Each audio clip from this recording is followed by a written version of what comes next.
Em me gusta de sí, lo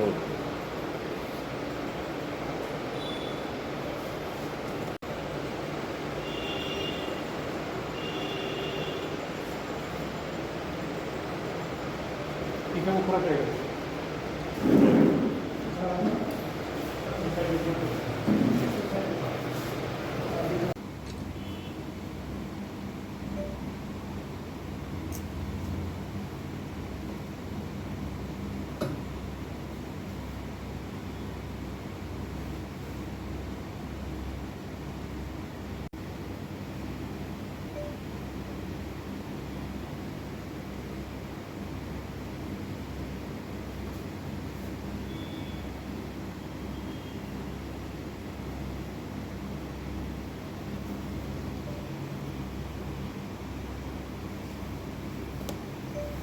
थाना क्षेत्र में दिनांक 27/7/2026 को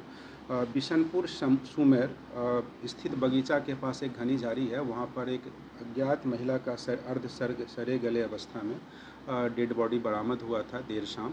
और सूचना प्राप्त होते ही कांटी थाना की पुलिस वहाँ पहुँची थी और सबका इंक्वेस्ट कराकर विधिवत और पोस्टमार्टम के लिए भेजा गया था। साथ ही स्थानीय ग्रामीणों और सोशल मीडिया के माध्यम से उस डेड बॉडी को चिन्हित करने हेतु उसको आइडेंटिफिकेशन के लिए कोशिश की गई, और तदोपरांत उक्त महिला का डेड बॉडी मंजू कुमारी, जो कांटी थाना क्षेत्र की ही रहने वाली थी, उनके रूप में उनके पहचान हुई। और घटनास्थल पर एफएसएल की टीम को भी बुलाया गया था, और घटनास्थल से खून लगा कपड़ा का पर्दा, एक पर्दा का कपड़ा जिसमें खून लगा हुआ था, एक टी शर्ट जिसमें खून लगा हुआ था, एक छोटे बच्चे का एक जोड़ा चप्पल भी बरामद किया गया था। इस संदर्भ में कांटी थाना 481/26 दर्ज किया गया था, जो मृतका के पिता के द्वारा दिए गए आवेदन के आधार पर दर्ज था, जिसमें कि उनके आवेदक के द्वारा 5 नामजद अभियुक्तों पर अपनी पुत्री मंजू देवी की हत्या कर देने और 6 वर्षीय उनका जो बेटा था, यानी आवेदक के नाती, उनको भी गायब कर देने का उसमें आरोप लगाया गया था। कांड की संवेदनशीलता को देखते हुए सीनियर एसपी सर मुजफ्फरपुर के द्वारा टीम गठित की गई थी, और इसमें इसका खुद मेरे द्वारा भी अनुश्रवण किया जा रहा था, और एसएचओ कांटी और उनके कांटी थाना के अन्य पुलिस पदाधिकारियों के द्वारा काफ़ी सक्रियता से इसमें काम किया गया, और डीआईयू की टीम के द्वारा भी इसमें सपोर्ट किया गया, और जो टेक्निकल और मानवीय इंट्स हम कलेक्ट किया गया उसके बेसिस पर इसमें एक हरी पासवान नाम के व्यक्ति जो कि नेम्ड थे, उनको गिरफ्तार कर न्यायिक हिरासत में दिनांक 31/7/2026 को भेजा गया था। अग्रतर अनुसंधान में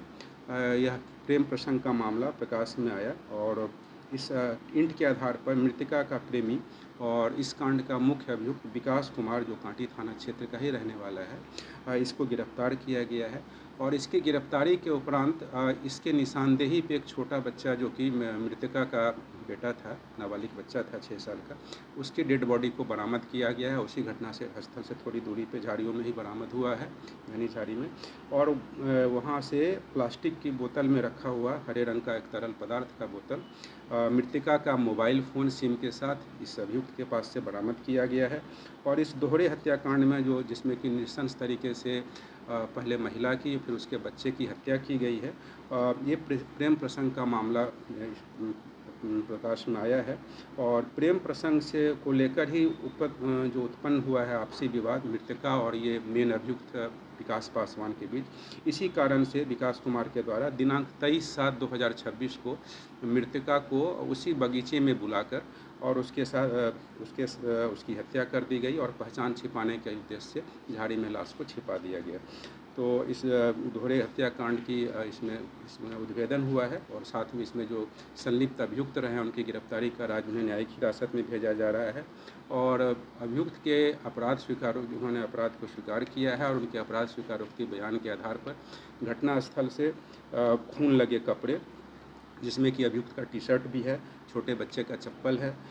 साथ ही जो हरे रंग का लिक्विड है उसकी भी एफएसएल से जांच कराई जाएगी, और मृतका का मोबाइल फ़ोन वगैरह उसमें जब्त किया गया है। एफएसएल के द्वारा भी साक्ष्य संकलन किया गया है, इसमें ठोस साक्ष्य संकलित कराते हुए और इसमें स्पीड डिटेल्ड कराकर जो अभियुक्त हैं उनकी सज़ा इसमें दिलाने की मारने का प्रयास सर किए जाए। रीज़न क्या रहा है? जो ये प्रथम दृष्टया पूछताछ में प्रकाश में आया है कि मृतका पहले से शादीशुदा थी,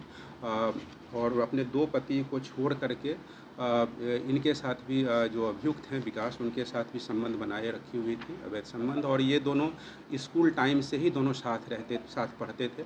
और एक तरह से उस समय से रिलेशनशिप इन दोनों के बीच कंटिन्यू था, और शादी के बाद भी दोनों की अलग अलग शादियाँ हुई, और शादी के बाद भी ये लोग आपस में अवैध रिलेशन में बने रहे। और उसी रिलेशनशिप में कुछ विवाद हुआ है, जिसमें कि अभियुक्त को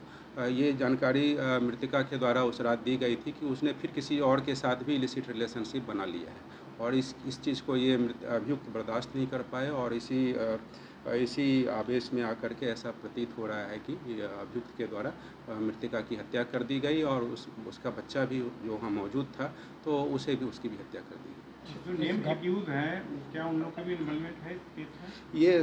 जो मृतका के जो पिता हैं वो आवेदक हैं, वादी हैं इस केस के, कंप्लेनेंट हैं, और उनके द्वारा